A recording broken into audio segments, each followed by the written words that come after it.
What's going on, everybody? Welcome back to Talkin Sports with Jake. Hope we're all doing well. We had a big trade that happened. I haven't done the show in a little while. I don't usually do a show Thursday because of my schedule this semester, but couldn't do a show Friday either. I had some things I had to do. So I haven't done the show. It's been almost a week. So a lot of stuff happened. But the Baltimore Orioles made a huge trade, acquiring former National League Cy Young Award winner only 2 years ago, Corbin Burns from the Milwaukee Brewers. In return, Baltimore sends two pitching prospects, DL Hall, Joey Ortiz, and the draft pick. This is an absolute steal for the Baltimore Orioles. Corbin is one of the best pitchers in baseball. He was the Cy Young 2 years ago. In a down year last year, was still really good. Still like a 3.5 or whatever he had last year. Still really good. He's one of the best pitchers in baseball. This is exactly what they needed. They needed an ace. The lineup is there. So many young stars in that lineup. They got a really good bullpen, even though they don't have their closer, Felix Bautista.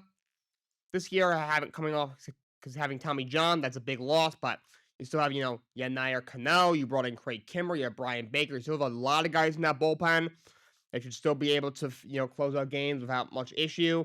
Then they needed an ace, and they get that also. This will take a little bit of pressure off the bullpen, having a better starting rotation. That'll give them some more innings. You have an ace in Corbin Burns, and then you joined by guys like Kyle Bradish. Grayson Rodriguez is a rookie last year who started off slow, became, as the year went on, maybe not in the playoffs necessarily, but in the regular season, could be a breakout candidate this year, if you ask me. Dean Kremer's another guy that'll be in that rotation. That rotation is really, really good. This team just got a lot more complete than it was prior to Betrayal. This is a big move. To me, this almost locks them in to win that American League East. That division is brutal. But you look at the rest of the division, I think it's pretty clear the best team. Toronto's a good team. I wouldn't say they're great. Tampa's a good team. I wouldn't say they're great. Their style of play just doesn't win World Series. Yankees will certainly be better. Picking up Juan Soto, adding Marcus Stroman to the rotation, we might have a little bit, not a lot, but a little bit. And the Boston Red Sox, are great, but they'll be competitive. But to me, Baltimore is head and shoulders. Before the trade, you can maybe make an argument. They're still young and they're not the expectations. Now, obviously there is, and even more so, but they're just head and shoulders better than every other team in that division. So, big trade for them. Very shocking for Milwaukee. Obviously, they've had some changes. Their manager, Craig Counsell, of course, was a free agent, and he left. He goes to the Cubs. And then they non-tender Robbie Tellez, their first baseman, from the last couple of years, who's got a lot of power. They non-tender Brandon Woodruff, who's been one of their best starting pitchers the last few years. He's not going to pitch this year because he's having surgery. That's not Tommy John, but he's having shoulder surgery. He won't pitch this year. He's still a free agent. They had Reese Hoskins, who didn't play last year, but his whole career he's been a really good power bat at first base. He's had a lot of success in the playoffs with Philadelphia. But other than that, haven't done anything.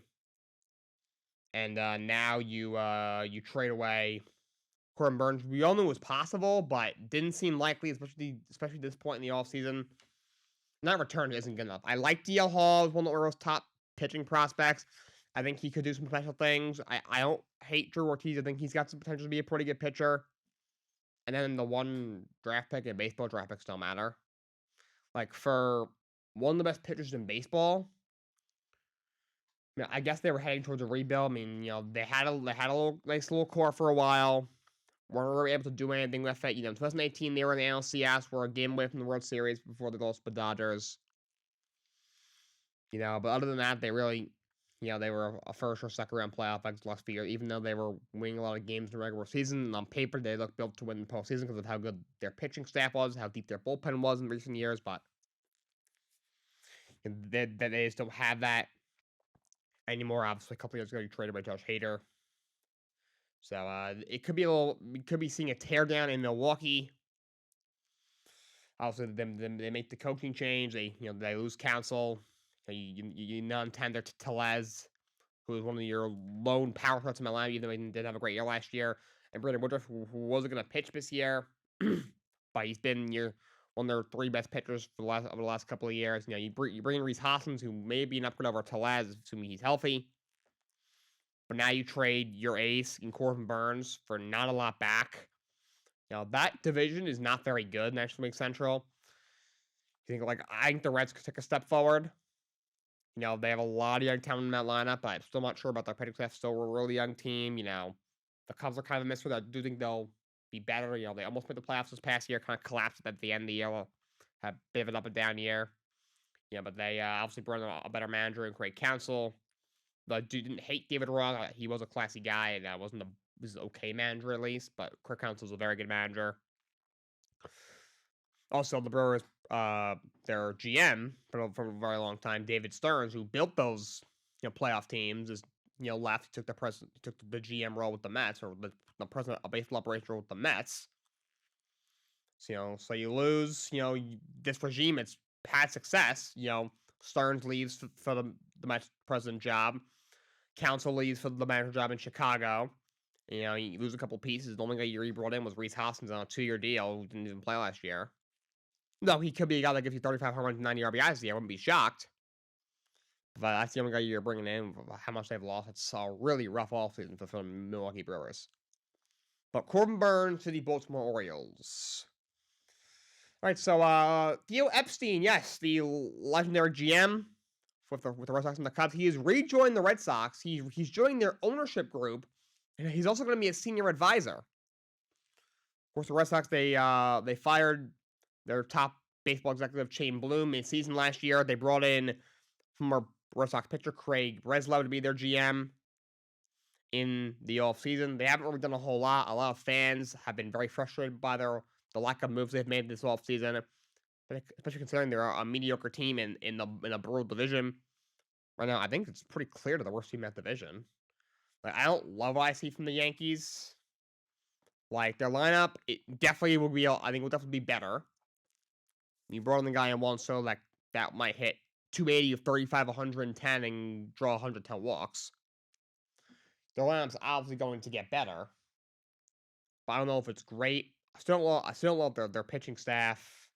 Their bullpen's pretty good, but they're also very injury prone. Aaron Boone uses them all the time.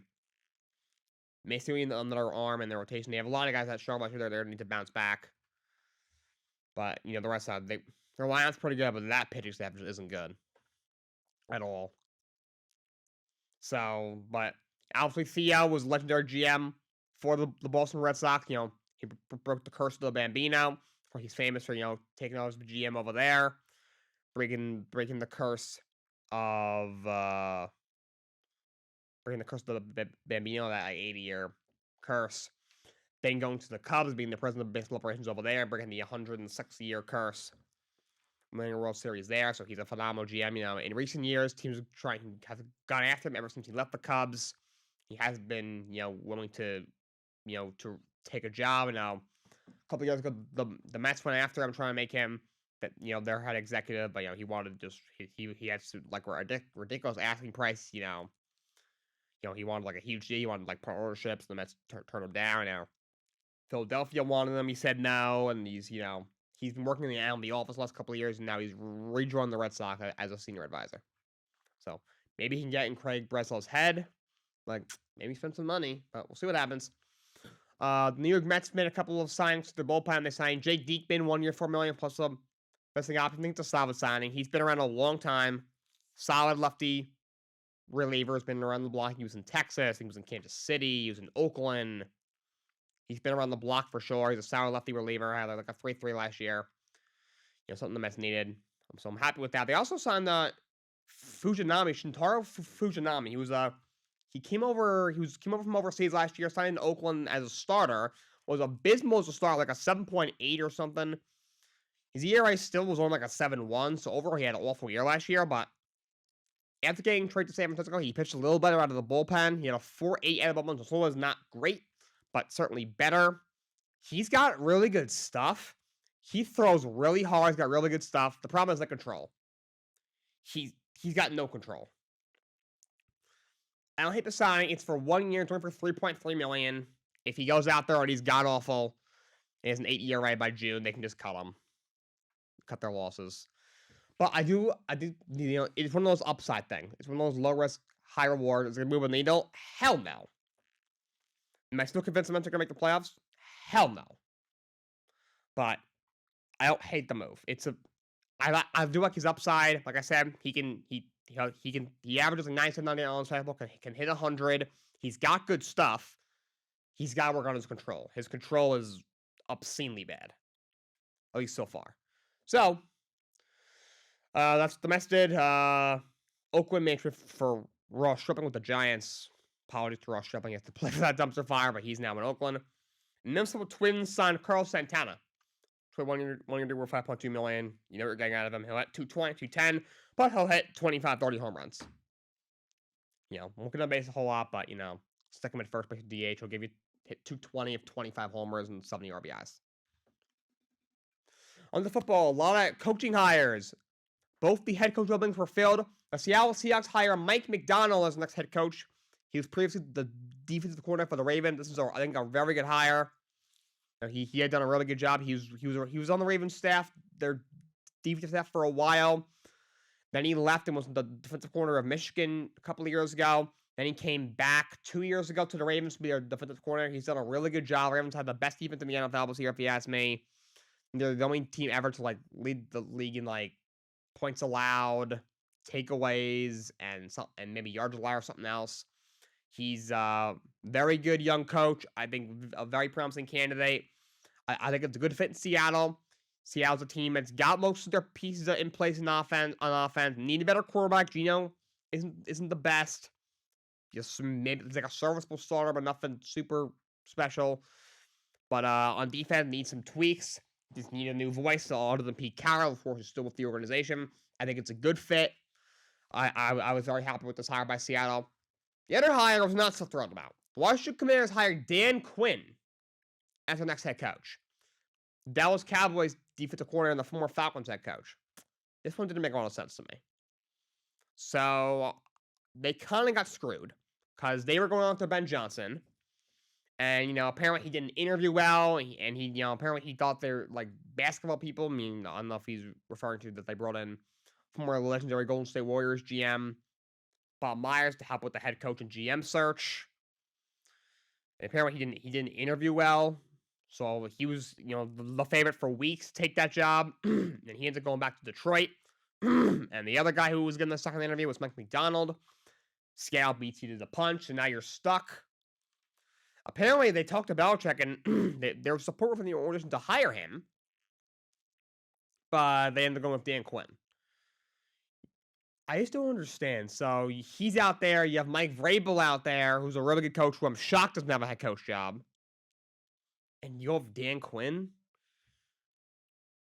Bill, I kind of get, because apparently, the reason he didn't get a head coach job was that, he wanted, power to be, personnel power. He wanted to, be able to draft his own players, with, be also be a GM. Obviously, we've seen that didn't work towards the end of New England. Teams were like, dude, you're not good at drafting. You got lucky with Tom Brady. That's what you did. Obviously, still a great coach. I'll take him to coach my team. He can coach my team any day.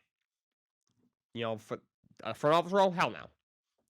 But Vrabel. So if you wanted a defensive-minded guy with some head coach experience, you have the guy with a 28-3 lead and literally did nothing else.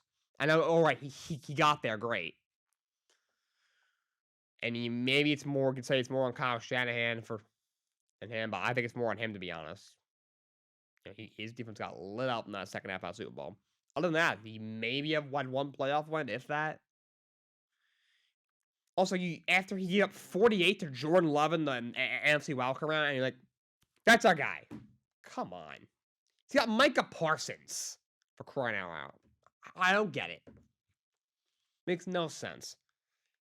The only thing I can think of why the Commanders did this is either one, they're stupid, which is what I'm leaning towards, or two, all right, it's not going to work with Bill because he wants GM control. We just hired Adam Peters, and Bill's proved that he's not a good GM, although he's still a great coach. For whatever reason, they're not sold on Mike Vrabel. Maybe they see too much Ron Rivera in him. They they want a little bit more of a change. So, all right, now because they're the last head coach opening available out of all the 8 openings, they're slim picking. It's, Dan Quinn, Eric Bieniemy, Todd Monken, guys like that. There isn't a ton of guys out there. So you're like, all right, let's throw a guy like Quinn in there, who's a guy, all right, he's been a head coach before, had minimal success, not much, had some success as a coordinator. Obviously he was great in Seattle before he took the Atlanta job. He's had some success in Dallas. Let's give him, a contract. We don't guarantee him past the first couple of years. So if we need to, we can fire him after the first year, and then next year, really lock in and maybe go after Ben Johnson again, or maybe go after Belichick or Mike Vrabel or something like that. So maybe they're doing what the Houston Texans with Lovie Smith. I mean, they did it with David Culley as well, but I think that was, they just got screwed because, that was already not a great job because Deshaun Watson requested a trade. Their roster wasn't very good and didn't have a first-round pick. Not a lot of cap space, very bad roster. Then a lot of stuff happened with Watson, so now that became an even worse job. So they kind of screwed themselves. And then the year after that, they were going to hire Brian Flores, I think. But then when he sued the NFL, they didn't want that, the PR stuff. I think they wanted to hire Josh McCown. But, again, they just fired David Culley, which got a lot of outrage. I'm not going to say why. I think it's pretty obvious why. And so they didn't want to, screw themselves over with that. So they were like, let's just promote Lovie Smith, get him in there for a year. We're not going to be good either way, no matter who the coach. Don't care if the ghost of Bill Walsh comes back to life in the coaching team. We're not going to win more than 4 or 5 games.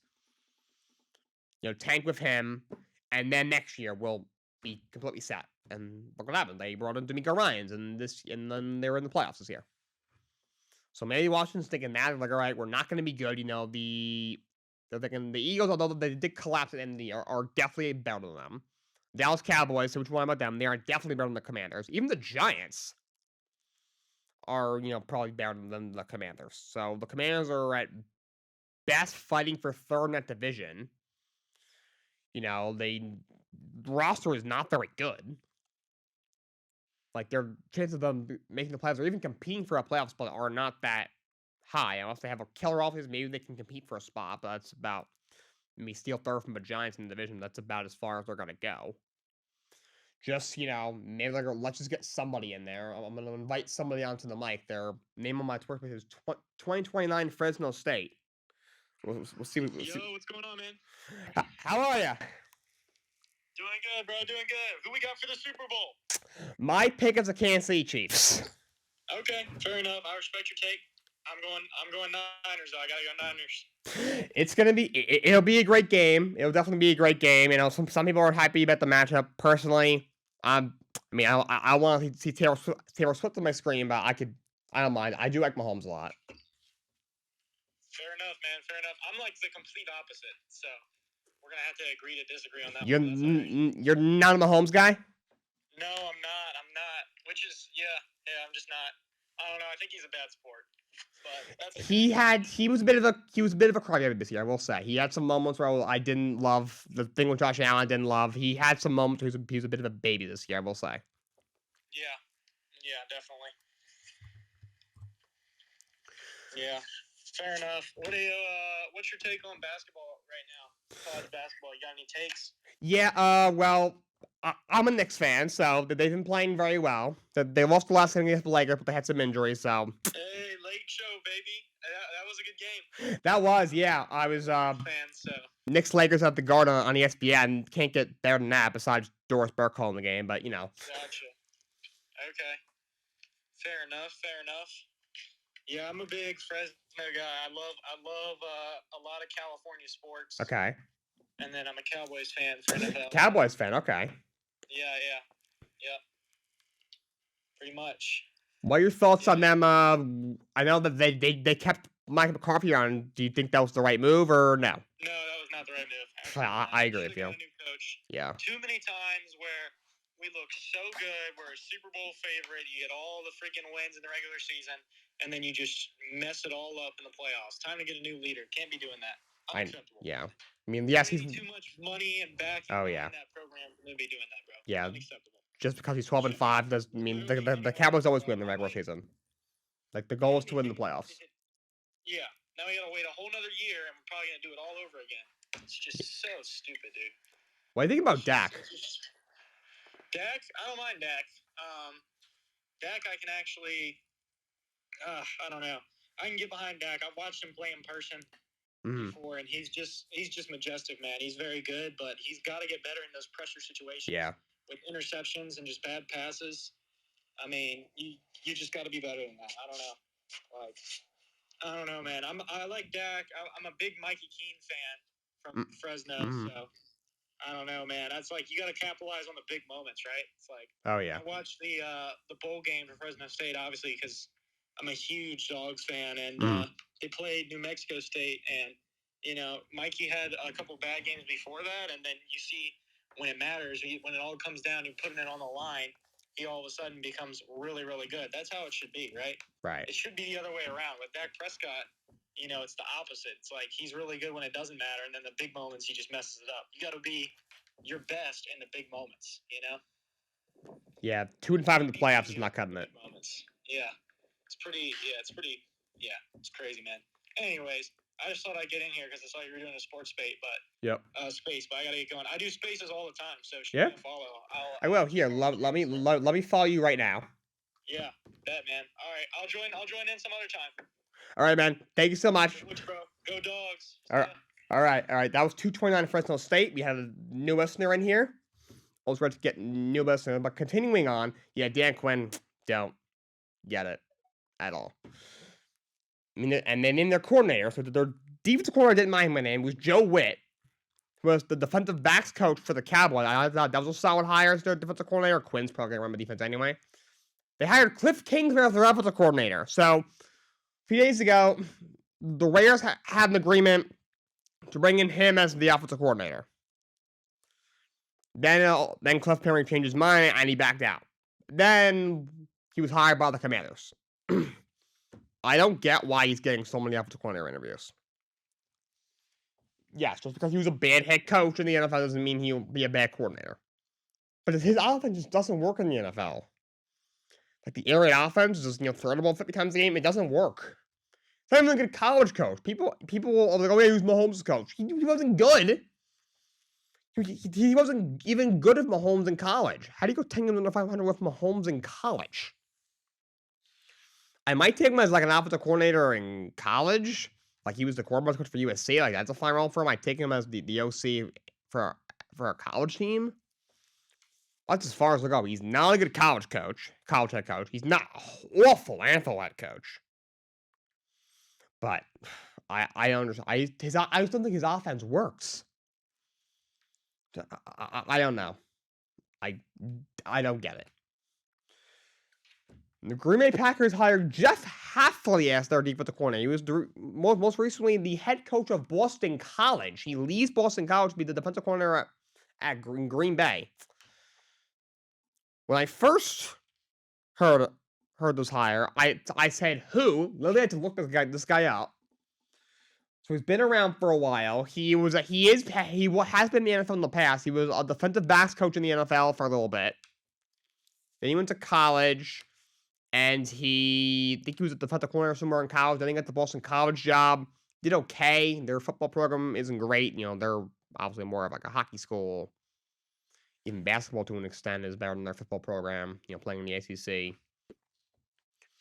But I don't love his hire just because I think the Packers needed a name here.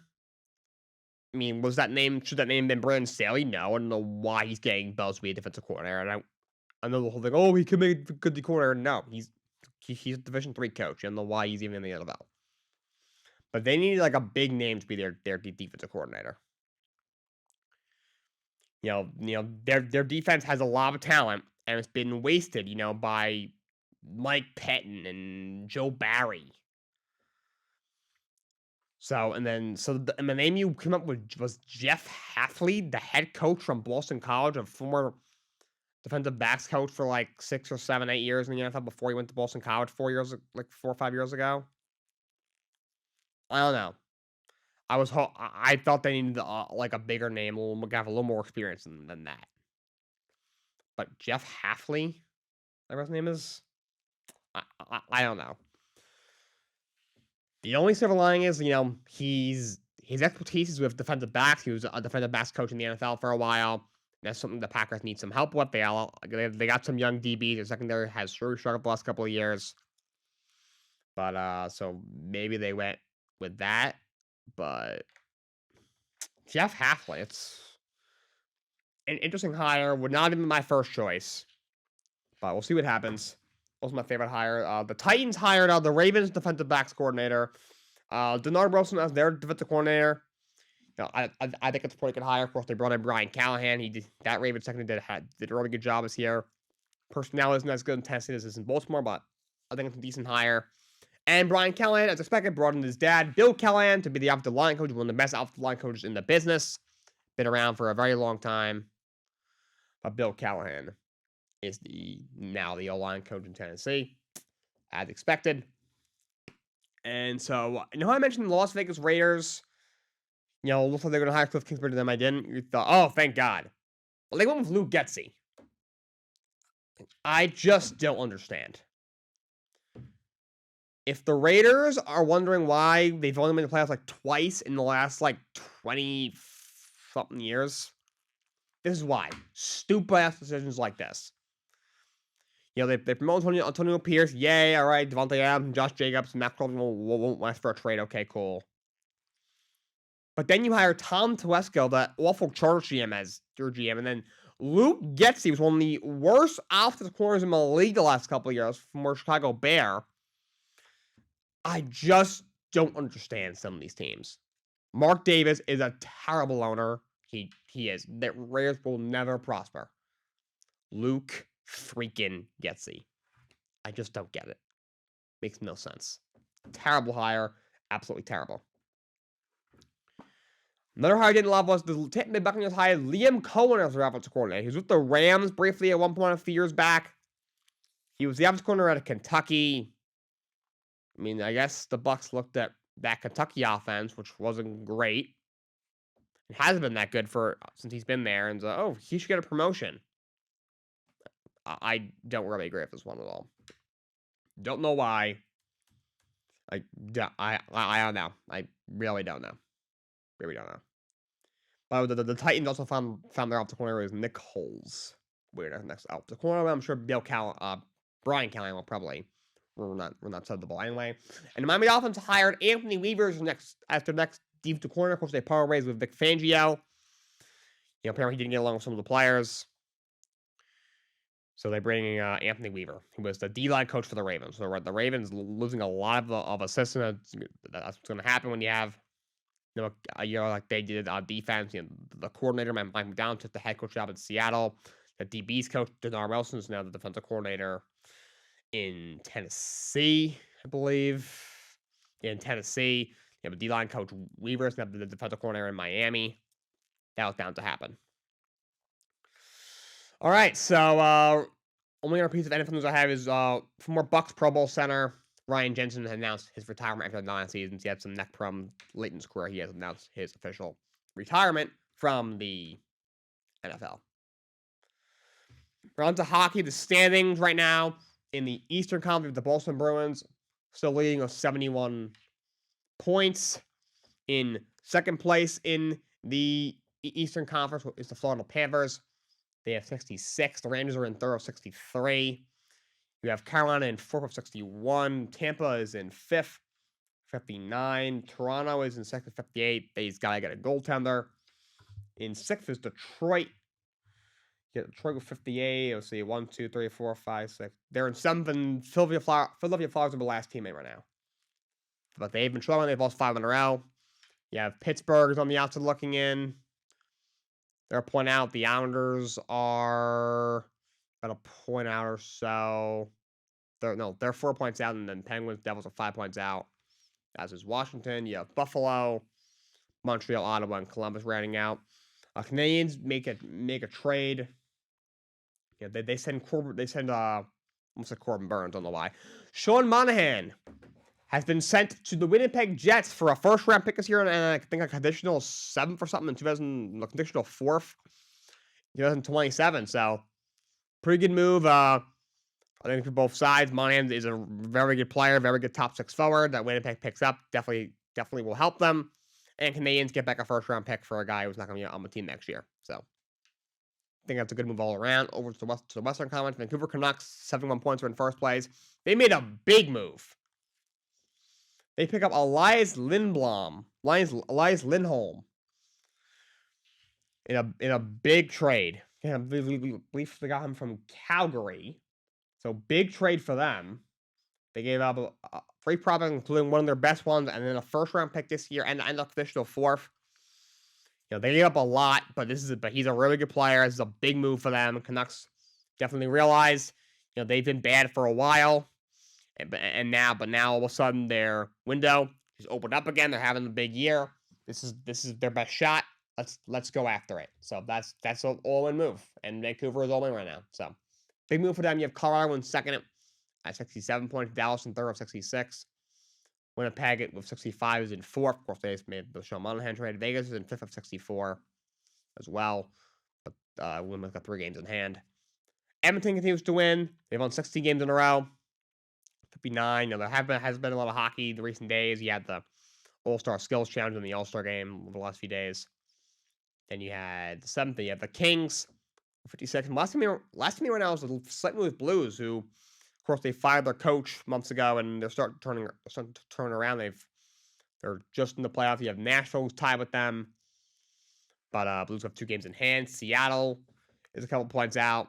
Then you have Arizona, Calgary, Minnesota, Anaheim, San Jose, and the Blackhawks. Blackhawks are really, really bad. Like, god-awful. Problem is, their only good player they have is Carpenter, and he's injured. So that's just how. Not sure what they were expecting there. But speaking of the Arizona Coyotes, they are staying in Arizona. I think they're trying to buy a stadium like Northern Phoenix. I don't agree with this. I mean, anything's better than playing in Arizona State Stadium, but I just think hockey in Arizona has never worked. It's not going to work. This is why the Coyotes will never prosper. Don't understand. Makes no freaking sense. And wrapping up with some NBA, the Houston Rockets made a trade. They traded for New Orleans Pelicans center, who's out for the year, unfortunately, with an injury, Steven Adams. In return, the New Orleans Pelicans get Victor Oladipo and 3 second-round picks. Of course, Oladipo was once an elite player, but knee injuries have ruined his career, and they get 3 picks. So, not the Pelicans. The Memphis Grizzlies trade Steven Adams to the Houston Rockets, and they get Victor Oladipo in 3 seconds. Joel Embiid has a torn meniscus. He just had surgery. He was going back and forth whether or not to have surgery or rehab it.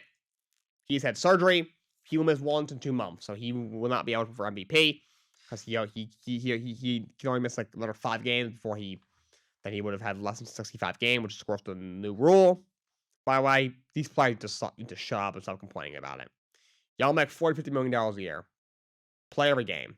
Oh, we can't win the award if I miss. You can miss 17 games and still be eligible for a major award. 17 games you can miss. In fact, like Charles Barkley said, it should have been 70, and I agree. I would have made it 70. So stop crying. But Embiid got 1 2 months, big loss for the Sixers, obviously, but could have been worse. I'm sure they'll hopefully get back in a month. Let's take a look at the NBA standings. Eastern Conference in first are the Boston Celtics. 38-12 in second is the Milwaukee Bucks. At 33-17 is third is Cleveland at 31-16. Cleveland's been playing really well. On the 7th-15th, they're only 2 games over 500. They lose Darius Garland and Evan Mobley. They've made a lot of changes. They revamped their offense. Their defense has been phenomenal. Now they got back Garland and Mobley. They've been great. Playing really good basketball, about 9 out of 10 in their last 5. I think they've won 15 of 19 games since December 15th. They've been rolling, playing great basketball. 4th is the Knicks, 32-18. They've obviously won 9 of the last 10 games. I think they're like 15-3 or something since they got OG Anunoby. Been playing great. Just gotta get healthy. Julius ran out a couple of weeks, and obviously Quentin Grimes didn't play in their last game. OG Anunoby hasn't played the last couple of games. Yeah, Philly, 30-18, see how far they slide without Embiid. And 6th was Indiana at 28-23. First playing team is Orlando, 27-23. You have Miami in 8th. Miami's been really strong. Of course, they had that 6-game or 7-game slide. You know, they lost last night to the Clippers as well. They've been struggling. They're only what two games over 500 right now. Yeah, they're struggling. You have the Bulls are the 9 spot, but Zach Levine's not for the year with foot surgery. So, and they're probably going to trade some guys. You know, Alex Caruso is on the trade block. DeMar DeRozan's on the trade block. Nikola Vucevic is even on the trade block. But they're the second to last playing team. The last playing team right now is Atlanta.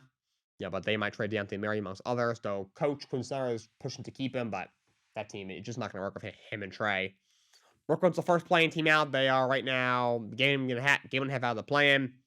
They just suck. They don't know what they're doing. You know, they rejected 5 first-round picks from Mikal Bridges and then 2 firsts for Royce O'Neal. Can kind of get Mikal, but still 5 firsts. But rejecting 2 first-round picks for Royce O'Neal, that's egregious. I think Toronto, they're blowing up that team. And then Charlotte is god-awful. Washington's god-awful. And Detroit's god-awful. In the West, Oklahoma City and Minnesota, both for 35-15, both for playing great. You have the Clippers are now in third. Only game at the first month. They have been rolling. They've won 23 of 28 or something. They've been playing phenomenal basketball. You have Denver is now in 4th. Sacramento is in 5th. In 6th, you have the Phoenix Suns. We're hanging in there. The first playing team is New Orleans. The 8th spot is Dallas. You know, they've been struggling. They're trying to make a move. The 9th spot's the Lakers. They're a game over 500. And the last playing team right now is Utah. They're a game under 500. First one right now is Houston. They're a game out of the play-in. You have Golden State. They just need to blow that team up. They're a game and a half out of the play-in. You know, Clay's washed. Draymond's not the same. Andrew Wiggins hasn't had a good year. That's a staff that got nothing there. Memphis, obviously, ton of injuries. They traded away an injured Steve Adams for the ghost of Victor Oladipo. The one-legged Victor Oladipo and a couple picks. Portland sucks. And San Antonio really sucks. But the All-Star game is coming up. I think it's next weekend. I think the skills stuff is going to be Saturday the 17th and Sunday the 18th is the actual game. You know, here are the full rosters. They named all the reserves a few days ago. In the East, of course, yeah, the captain is Giannis. You know, the stars are Giannis, Embiid, who's going to be replaced, of course. Halliburton, Dame, and Jason Tatum. These are the reserves. Bam Adebayo, Paulo Banchero, Jaylen Brown, Jalen Brunson, who should have started over Dame. That's another story from the other day. Tyrese Maxey, Donovan Mitchell, and Julius Randle. You know, Randle, not going to play either, so he'll get replaced. We'll see which 2 guys they swap in. Not trying to think who they could put in there. Maybe I'll do a little research and get back to you guys tomorrow on that. But Embiid's out at least a month, so he won't play in it. And Randall, like I said, at least another 2 weeks, so he won't play in it either. So 2 guys are gonna slide in. By the way, the name Doc Rivers, the head coach. So I've been there 3 games because it's always whoever is in first place in the conference, but they don't want to coach do it twice in a row usually. That's why Joe Mazzulla wasn't eligible, and Doc Rivers said, said that it's ridiculous that he's coaching the All-Star game. He said he's going to give his All-Star game ring and the financial bonus to Adrian Griffin, and he said he might send his staff and then he go on vacation himself. I'm not Doc Griffin, but that's a very classy move by him. Like giving the ring and the money to Adrian Griffin, and he's choosing not to go because he thinks it's not fair. He might send his staff to give them the opportunity. I think it's a very cool move on his part. In the West, you have LeBron James, who I don't think should be a starter, but it's LeBron, so of course he's a starter. The other stars are Luka, Kevin Durant, Shai, and then Nikola Jokic. Reserves were Devin Booker, Stephen Curry, Anthony Davis, Anthony Edwards, Paul George, Kawhi Leonard, Carl Anthony Towns. Only word I have, I don't think Paul George should have been an All-Star. Personally, he's averaging 22, 3, and 5. I would have... The fact that Domantas Sabonis isn't in is a bit of a head-scratcher. I would have had him in over Paul George. Rest of them don't really have a problem with. I'm not sure if LeBron should be starting. And then in the East, again, my only word is Brunson should have started over Dame.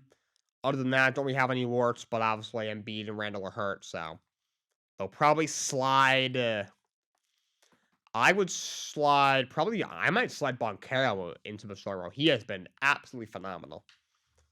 23, 5, 6, almost 7 boards in his second year in the league on the Orlando Magic. He's been absolutely fantastic. I might slide him in, and then I'm not sure who I would replace, but I'll come up with that tomorrow. West, the only swap I would do was swap. I'd not invite Paul George, and instead I would invite Domantas Sabonis, who is a huge all-star snub. He's probably the biggest snub, I would say. Some people are saying Trae Young. That's fair. But just looking at who the All Stars were, I'm not putting him in over Jalen Brunson. I'm not putting him in over Tyrese Maxey. I think Maxey deserves to be there over Trae Young. Donovan Mitchell definitely does. Like, should he be over, Julius Randle or Bam Adebayo? Maybe, but you gotta remember they're different positions. That's what Jalen Brunson didn't get in last year. All right, yes, he should have been in over, Bam Adebayo, but they play different positions. So there's a certain amount of guards and front court guys they can get in. So that would make it uneven. But for the West, Sabonis should have been over Paul George. All right, to close out, the 3-point contest so far is Tyrese Halliburton, Damian Lillard, Jalen Brunson, Laurie Markkanen, and Malik Beasley. There may be more people to join, which is probably likely because there should be 8 contestants, I believe. It's only 5 right now. So, but those are the confirmed 3-point contest competitors. All right, that's all I got for you guys today. Until next time, so long, and have a great day.